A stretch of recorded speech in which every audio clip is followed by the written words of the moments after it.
अस्सलामुअलैकुम दोस्तों, मैं वफा लांगा आपको अपने चैनल ग्रामर इन डिटेल में खुशामदीद कहता हूँ। जैसे कि आप जानते हैं, हम मॉडल एक्सिलरी वर्ब्स डिस्कस कर रहे हैं। इसका फर्स्ट जो काइंड था वो हम ऑलरेडी डिस्कस कर चुके हैं, वो था प्राइमरी और हेल्पिंग वर्ब। आज जो डिस्कस करने जा रहे हैं वो है मॉडल एक्सिलरी वर्ब। अब मॉडल एक्सिलरी वर्ब्स की डेफिनेशन क्या है? Those verbs which have the action verb. देखिए, एक्सिलरी वर्ब की डेफिनेशन हमने डिस्कस की, उसमें हमने ये डिस्कस किया कि those verbs which have the action verb. Then इनके डिफरेंट काइंड्स हैं। जो पहला हमने डिस्कस किया वो था प्राइमरी और हेल्पिंग वर्ब। वो वर्ब्स जो एक्शन वर्ब की मदद करते हैं, हमें टेंस बताते हैं, जमाना बताते हैं। आज जो हम डिस्कस करेंगे ये एक्शन वर्ब की मदद करेंगे मॉडल एक्सिलरी वर्ब्स, लेकिन ये जमाना नहीं बताएंगे, हमें पॉसिबिलिटी बताएंगे, किसी भी एक्शन का इम्कान बताएंगे। Clear? Are called modal auxiliary verbs. उनको हम क्या कहते हैं? Modal auxiliary verbs. आपके जो मॉडल एक्सिलरी वर्ब्स है वो नंबर में 11 है। Must, ought to, should, can, could, may, might, will, shall, would, used to। जो फर्स्ट इसका लेवल होगा, मॉडल एक्सिलरी वर्ब्स को हम दो लेवल्स में पढ़ते हैं, एक सेकेंडरी लेवल, एक प्राइमरी लेवल। सेकेंडरी लेवल में हम इसके परसेंटेज को पढ़ते हैं। देखिए, डेफिनेशन क्या है सेकेंडरी लेवल की? कि in secondary level we study the percentages of modal auxiliary verb. उनके हम परसेंटेजेस को डिस्कस करते हैं। याद रखें, मॉडल एक्सिलरी वर्ब्स के बाद जो आप वर्ब यूज करते हैं उस वर्ब को कहते हैं बेयर इन्फिनेटिव। अब बेयर इन्फिनेटिव क्या है? First form of the verb है जो बतौर नाउन काम करता है जुमले में, यानी हम किसी एक्शन का नाम ले रहे हैं और यहाँ पे हम फर्स्ट फॉर्म हमेशा इनके साथ यूज करेंगे। मॉडल एक्सिलरी वर्ब तादाद में 11 हैं, जिनको हम एक एक करके डिस्कस करेंगे। पहला जो हमारे पास है मस्ट, इसको हम यूज करते हैं 100% के लिए। आई मस्ट टीच यू ग्रामर, मुझे आपको ग्रामर पढ़ानी चाहिए, यानी ये काम इंतहाई जरूरी है, क्योंकि जब तक आप ग्रामर नहीं पढ़ेंगे आपको इंग्लिश का सेंस नहीं होगा, आपको समझ नहीं आएगा आपके मोस्टली राइटिंग स्किल्स में। सो मैं कहता हूं I must teach you grammar. I ought to teach you grammar, ought to less stressable है मस्ट से, मुझे आपको ग्रामर पढ़ाना चाहिए।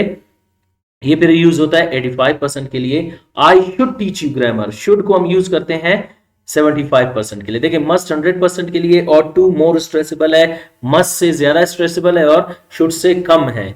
शुड से ज्यादा है और मस्ट से कम है ऑट टू, और शुड, मस्ट और ऑट टू दोनों से कम है 100%, 85, 75। और इन तीनों के क्या मानी है?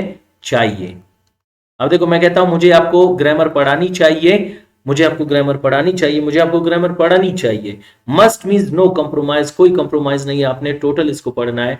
85% यानी इतना भी जरूरी नहीं जितना मस्ट है। 75%, 75% यानी 25% नहीं।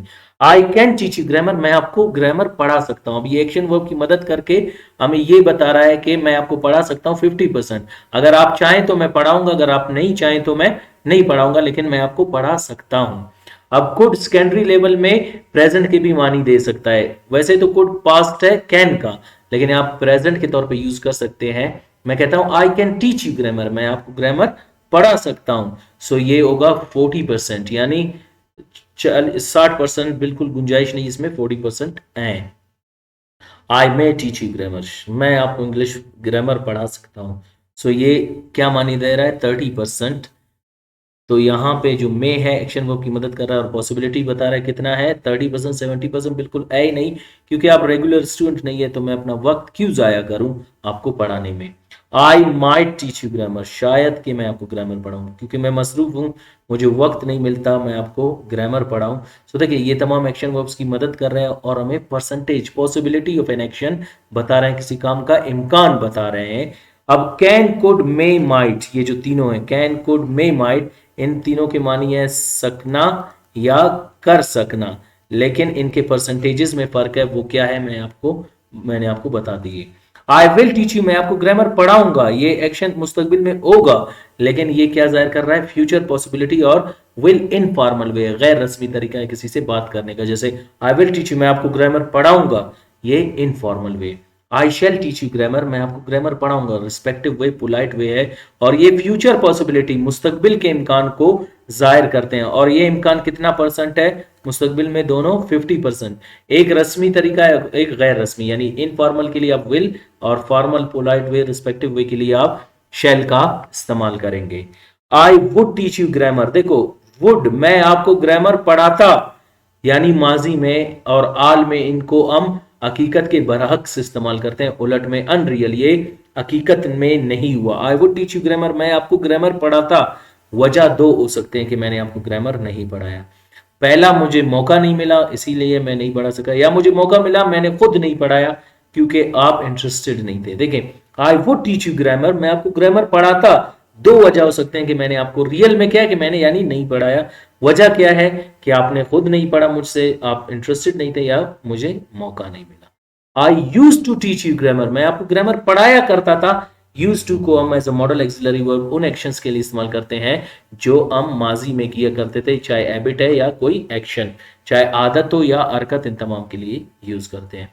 जब इनके डिटेल को हम प्राइमरी लेवल में डिटेल में पढ़ेंगे इनके यूजेजेस को, तो वहां पे हर एक को हम एक एक करके डिटेल में डिस्कस करेंगे। याद रखें, जब हम मॉडल एक्सिलरी वर्ब्स को यूज करेंगे तो आपने एक चीज यूज करना है, इसको कहते हैं इंटोनेशन। अब इंटोनेशन क्या है?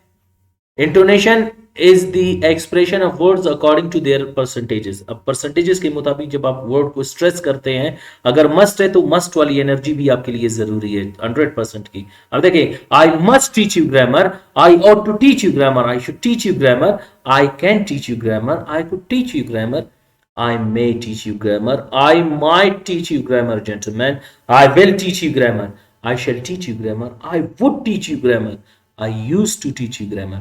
So देखिए, यहाँ पे इंटोनेशन और मॉडल एक्सिलरी वर्ब के साथ आपका एक्सप्रेशन चेंज होना चाहिए।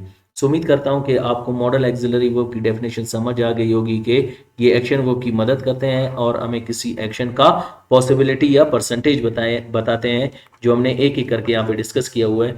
सो उम्मीद करता हूँ आज आपको modal auxiliary verbs as a secondary level समझ आ गया होगा। प्राइमरी लेवल में हम मॉडल एक्सिलरी वर्ब्स को एक एक करके डिस्कस करेंगे कि मस्ट के कितने यूजेजेस हैं, ऑट टू के, शुड के, can, could, may, might, will, shall, would और यूज टू के। सो उम्मीद करता हूं आज का लेक्चर आपको समझ आ गया होगा। मिलते हैं अगले लेक्चर में, अपना ख्याल रखिएगा। फी अमान अल्लाह।